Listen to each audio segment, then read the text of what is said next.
Assalamualaikum warahmatullahi wabarakatuh.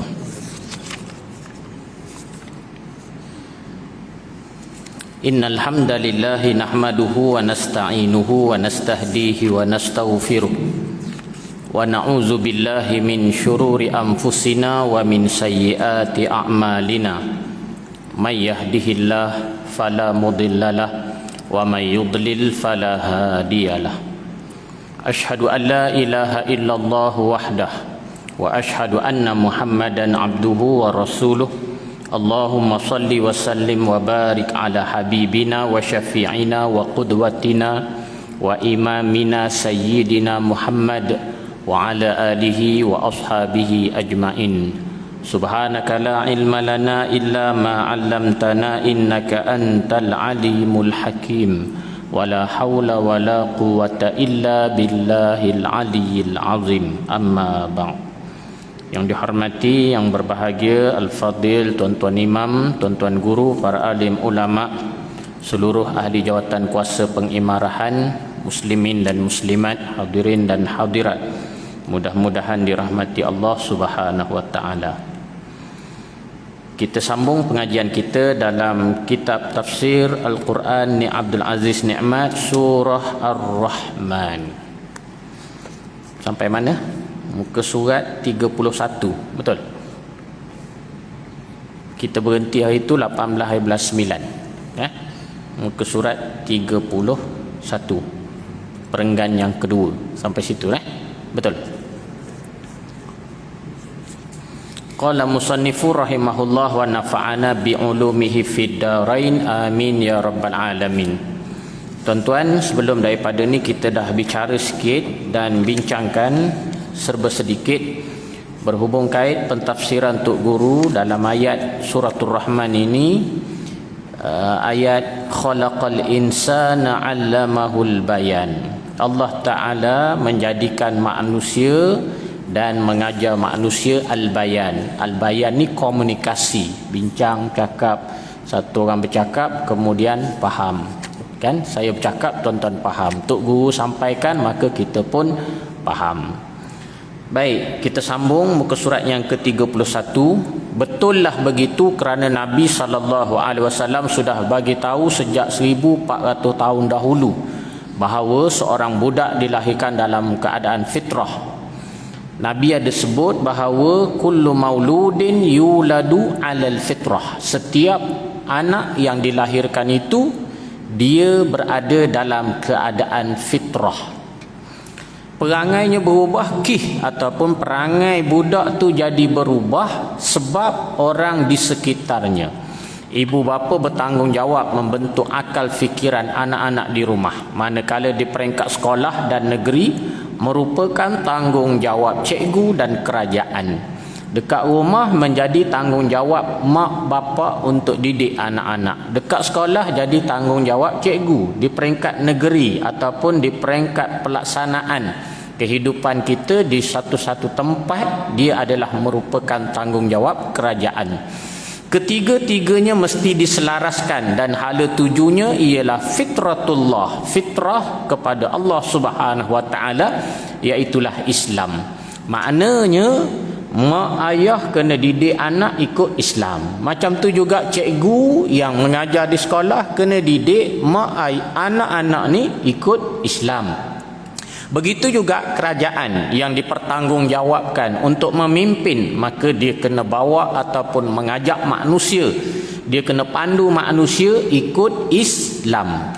Sama ada orang Cina, Melayu, India, Inggeris, Eskimo maupun orang asli. Semua ni Tok Guru sebut.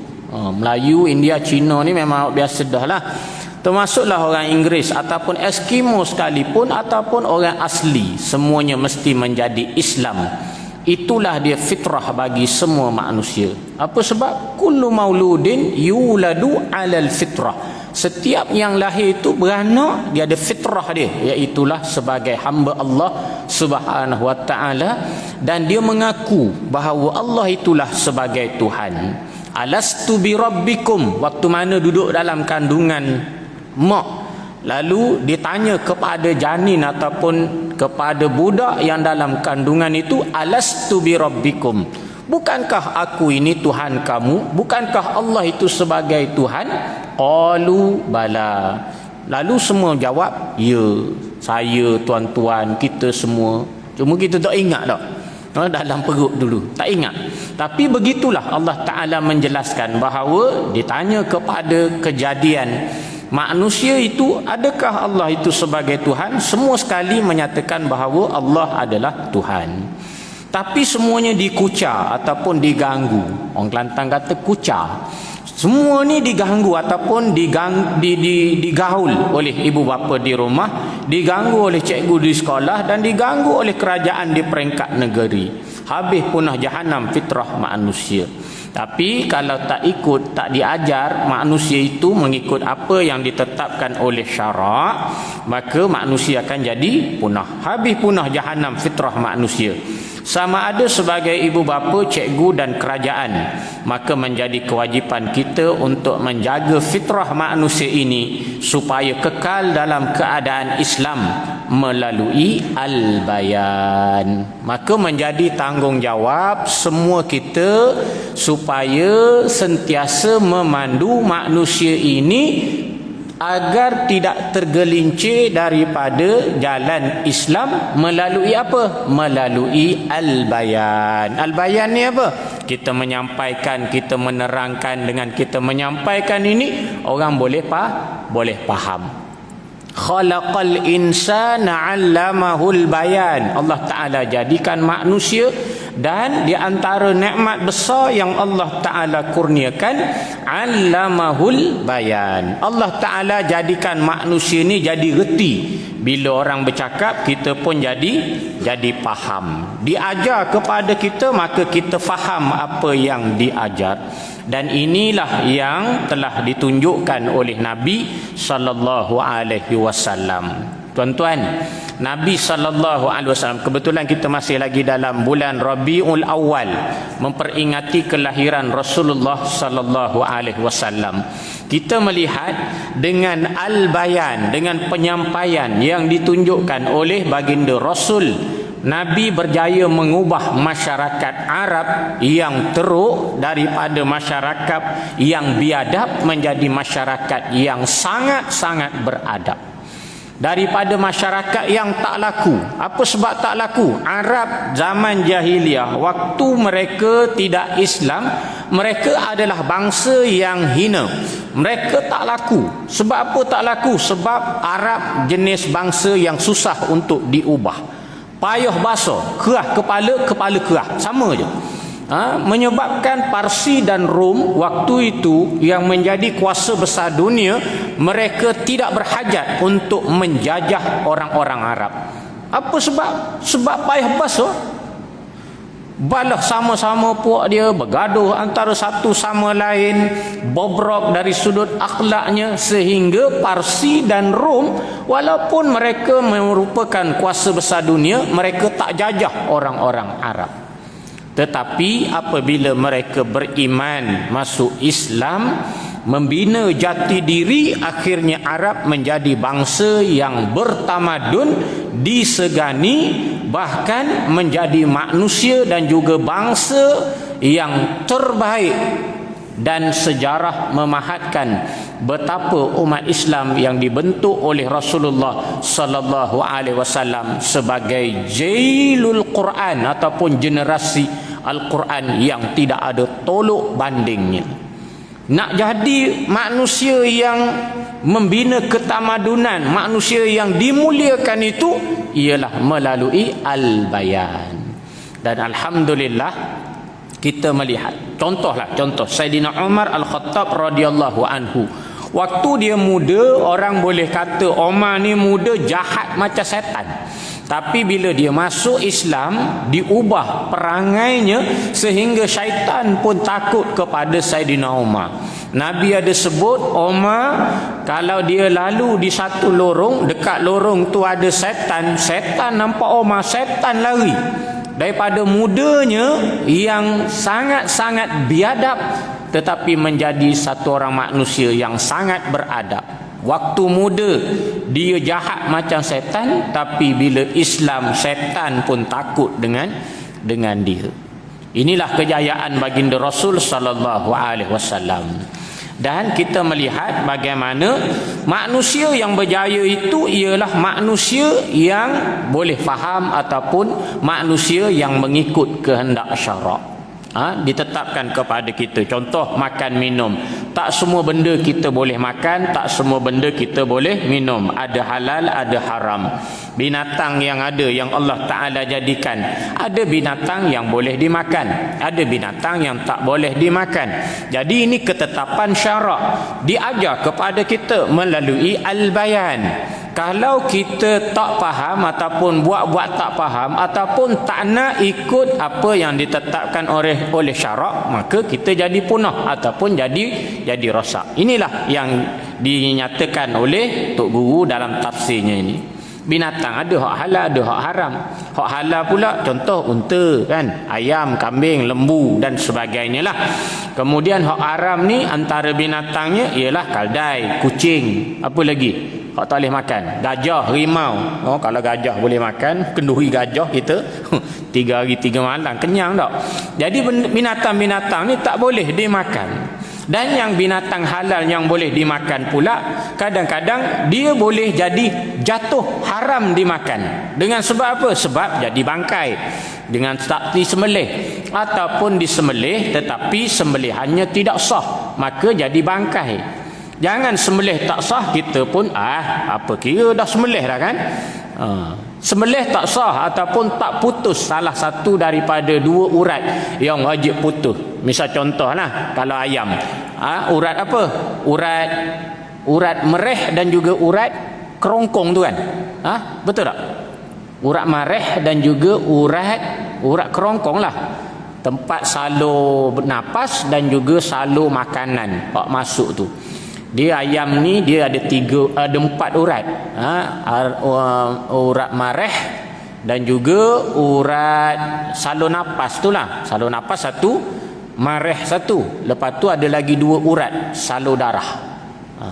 Hak wajib putusnya ialah kerongkong tu, salur nafas dan juga mareh. Mareh ni tempat masuk makan, keluar minuman apa semua kat situ. Lepas tu kiri kanan ni dia ada urat darah. Urat darah 2 ni, wajadai ni, wadajai ni, urat darah ni sunat putus. Boleh faham tak? Faham ke tak faham? Lama tak sembelih ayam tak? Haji bila last sembelih ayam ni? Lama tak sembelih ayam. Kita zaman sekarang ni beli ayam pasar raya je. Bukan macam dulu-dulu. Dulu-dulu ayah kita sembelih ayam juga. Kan? Walaupun payah dulu nak dapat makan ayam tu susah. Tunggu ada demam. Adik-beradik demam dapatlah makan ayam. Bila demam abang, mak tanyalah nak makan apa? Ayam nak tak? Handakah ayam? Orang manja kan? Memang nak lah. Tapi yang bedanya kita hak sihat ni, hak demam, bagilah ayam apa pun memang tak sedap lah, tak ada selera. Jadi waktu tu ayah sembelih ayam. Lepas sembelih kita pun celur dalam air panas, cabut bulu dan sebagainya lah. Lepas tu layur dekat api tak.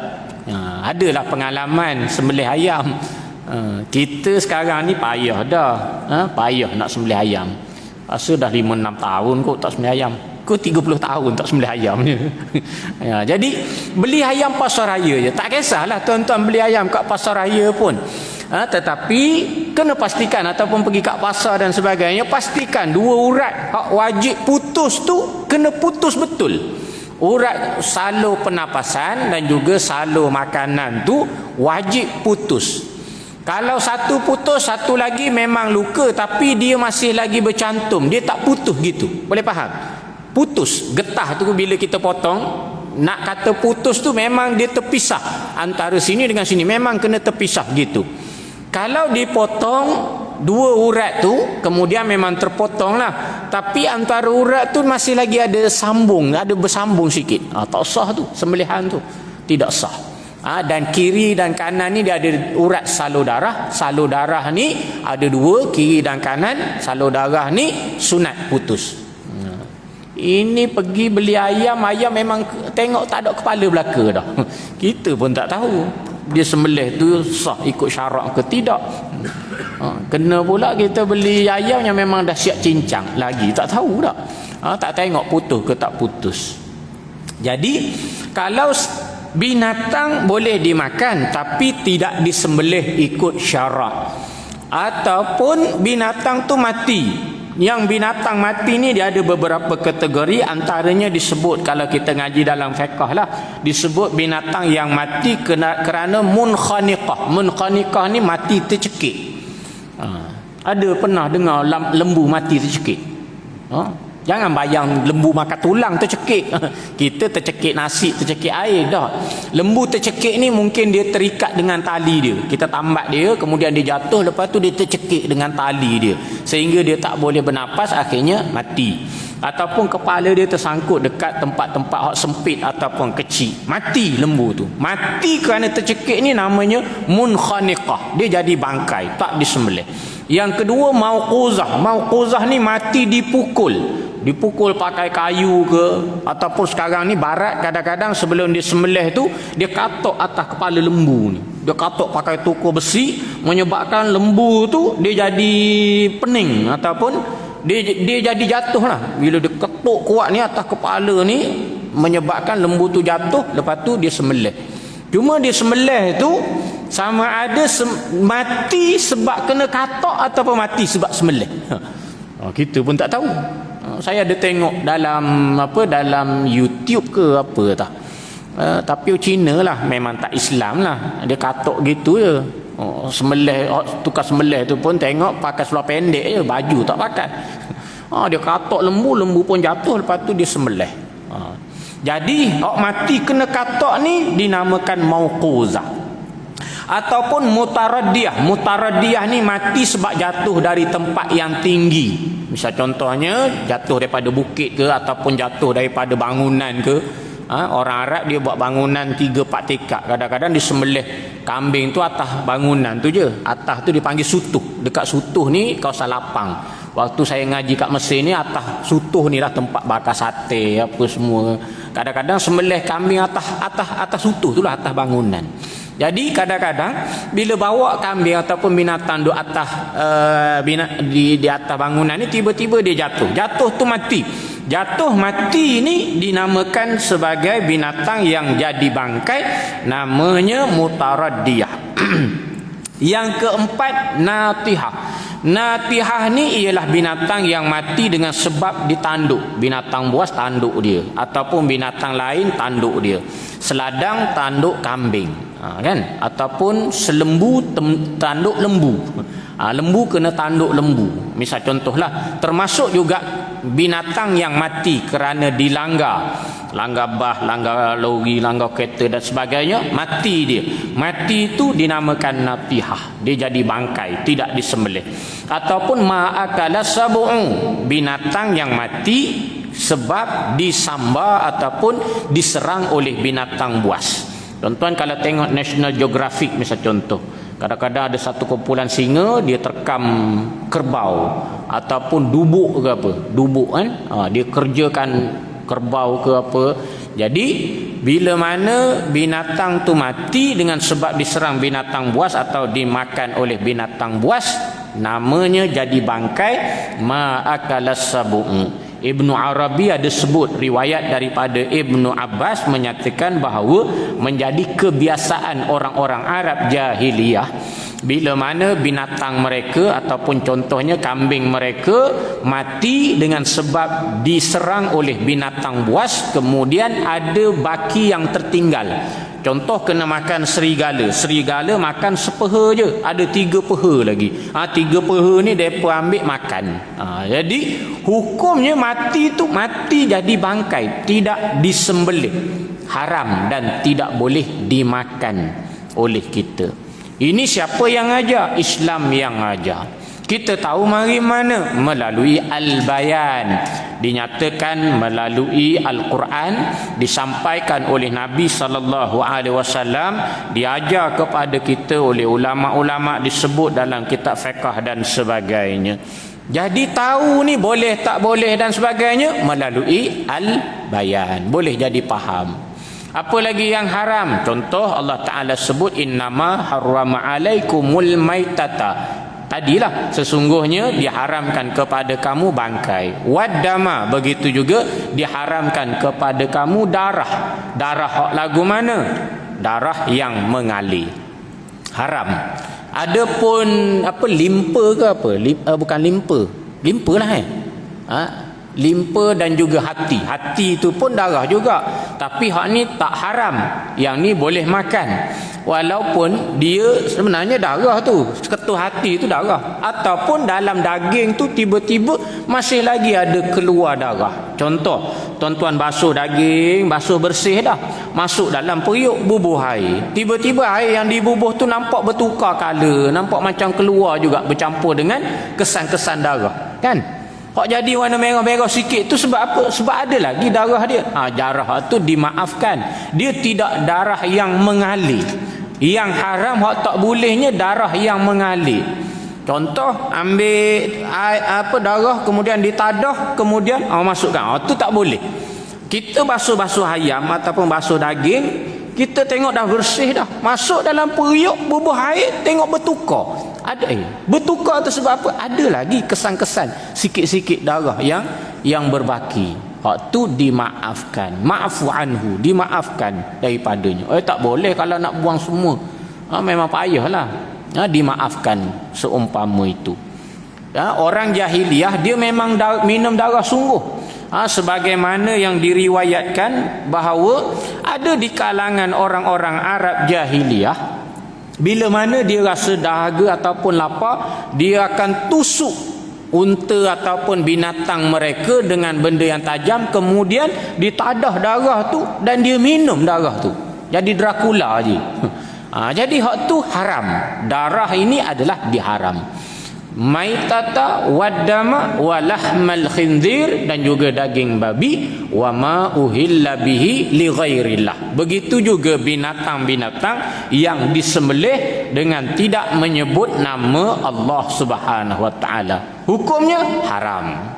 Mari mana ataupun tahu mana hukumnya haram? Quran sebut. Tahu mana? Jadi cerdik ataupun macam mana kita boleh tahu? Sebab sampai kepada kita, diajar kepada kita oleh guru-guru yang menerangkan, dan penerangan itu kita faham. Allamahul bayan. Kita pun faham. Maka Allah Ta'ala yang mencipta manusia, dia ajarkan kepada manusia itu al-bayan. Lembu dan kerbau tak reti mengajar anaknya. Kata lembu, hei awek, hei adik, jangan dekat dengan orang itu, dia bawa pisau nak sembelih kamu. Tidak boleh berlaku sebegitu. Lembu, kerbau, ayam, itik, kayu, batu dan sebagainya, semuanya tak reti al-bayan. Hanya manusia sahaja yang reti al-bayan. Jadi tahu ni sebab apa? Sebab diajar kepada kita. Manusia yang ada otak dan juga ada akal. Sebab tu jadi reti. Lembu dia tak ada akal. Otak ada tapi akal tak ada. Jadi lembu dia tak boleh faham. Dia setakat mo gitu je lah. Anak hilang, dia pun mo, dia cari anak dia. Lepas tu dia kenal anak dia melalui bau. Anak dia pula dia kenal mak dia melalui bau. Gitu je lah. Tapi lembu dia tidak berkomunikasi serupa sebagaimana dengan kita manusia. Hei awek, lembu tak ada cakap gitu. Kalau ada lembu cakap gitu pada anak dia, lari kita. Kita nak sembelih lembu, tiba-tiba lembu duduk cakap dengan anak dia, hei awek, adik, jangan dekat dengan orang itu, dia bawa pisau nak sembelih kamu. Tak ada, lembu tak ada cakap lagu tu. Tidak boleh berlaku sedemikian rupa. Lembu, kerbau, ayam, itik, kayu, batu dan sebagainya tidak bercakap dan tidak berkomunikasi sebagaimana manusia. Semuanya tak reti al-bayan. Hanya manusia sahaja yang reti al-bayan. Inilah nikmat besar kurniaan Allah Ta'ala. Al-bayan inilah yang Tok Guru sebut di antara nikmat kurniaan Allah Ta'ala yang besar kepada kita. Dialah yang membuatkan kita boleh bercakap sehingga orang yang mendengar menjadi reti. Allah lah yang menjadikan manusia ini boleh bercakap dan orang yang mendengarnya jadi reti. Walaupun pada asalnya fitrah manusia asalnya ialah menangis semata-mata. Kan kita dah sebut dah. Tok Guru dah sebut dah dalam sebelum ni, asalnya manusia ni menangis je. Hak tu hak serupa. Menangis tak kira orang Melayu, orang Jawa, orang Banjar, Cina, India, menangis semua sama je. Pergi ke hospital, dengar budak menangis, wah, sama, serupa sama je. Kemudian manusia ini jadi reti dengan bila mana dia duduk dan bertutur sesama mereka, secara automatik akhirnya manusia jadi reti dan juga faham. Orang Jawa iso ngomong Jawa. Jawa dia jadi pandai cakap Jawa. Orang Banjar bisa bersurah Banjar. Apa sebab? Sebab dia dengar dan dia reti. Orang putih dia pun pandai cakap orang putih. Orang Arab dia jadi pandai dan reti cakap Arab. Kemudian kita yang tak reti ni bila belajar akhirnya jadi reti. Dengar, belajar. Kemudian orang bercakap, akhirnya kita jadi reti. Ramai ni lidah Melayu tapi pandai cakap Jawa. Ada orang Melayu tapi pandai cakap Perancis. Sebab apa? Sebab belajar. Kan? Apa lagi?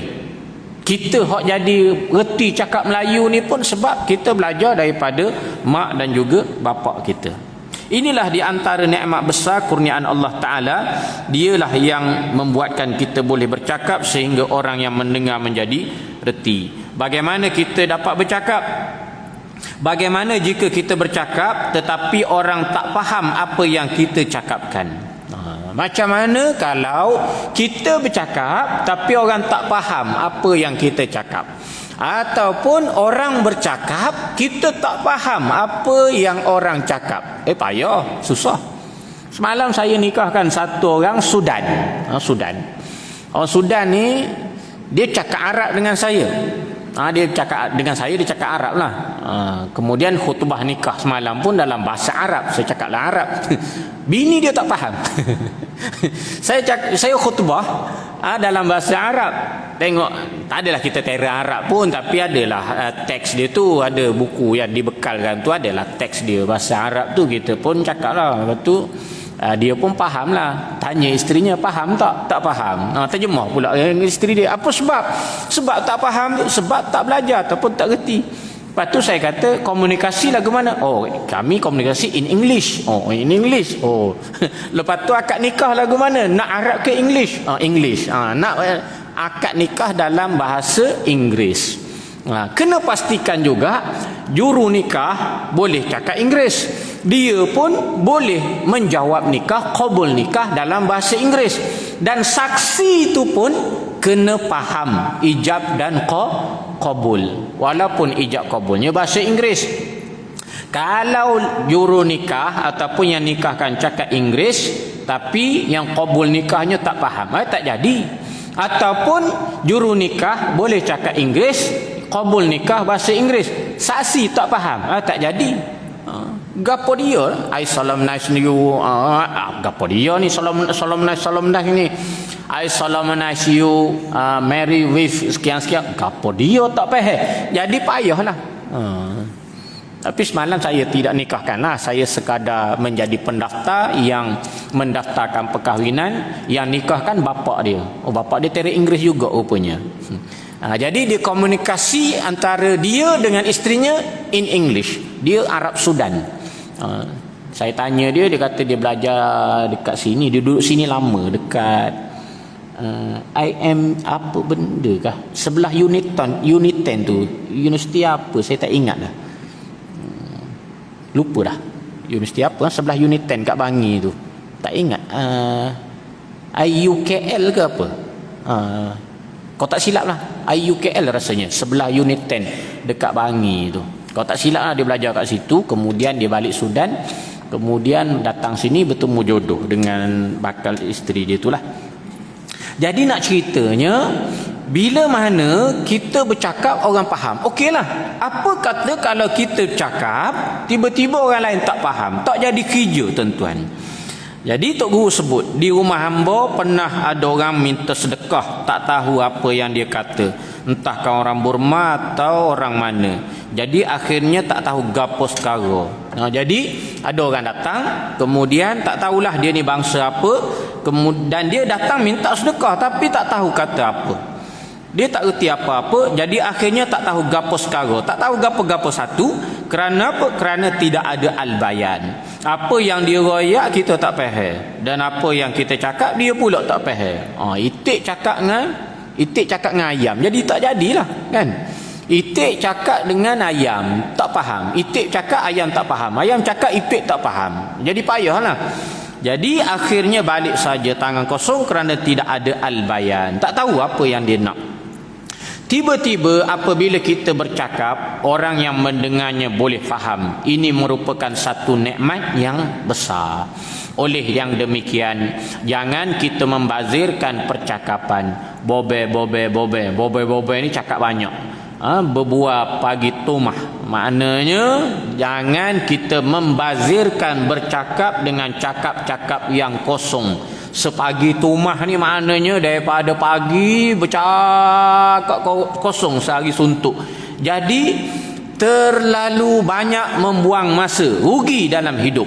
Orang ramai bersorak-sorak, kita pula seronok berbual, padahal kita sebenarnya tidak pandai mengguna al-bayan. Sepatutnya percakapan ini hendaklah digunakan untuk mendatangkan kebaikan dalam kehidupan kita. Hendak buat bersembang boleh, tapi mesti mengandungi 3 tajuk, iaitu pertama, amara bisadaqatin, menyuruh dengan bersedekah. Yang kedua, au ma'rufin, atau menyuruh berbuat kebaikan. Dan yang ketiga, au islahim bainan nas, iaitulah mendamaikan di antara manusia. Selain daripada 3 perkara tersebut, kita dianggap hanya berbuah kosong. Ketiga-tiga perkara tersebut amba Tok Se beritahu, nampak semua tak buah sangat. Yang ni Tok Guru dia ada sebutlah berkaitan dengan firman Allah Ta'ala, la khaira fi katsirin min najwahum illa man amara bi sadaqatin aw ma'rufin aw islahin bainan nas.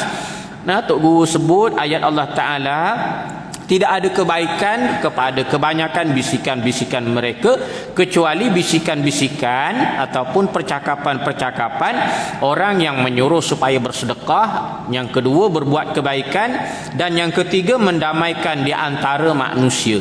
3 perkara ni. Dan Tok Guru bila tengok audien tu duk bercakap sama-sama demo tengah mengajar ni, lepas tu duk sembang, akhirnya Tok Guru kata, hamba Tok Se beritahu, nampak semua nak buah sangat.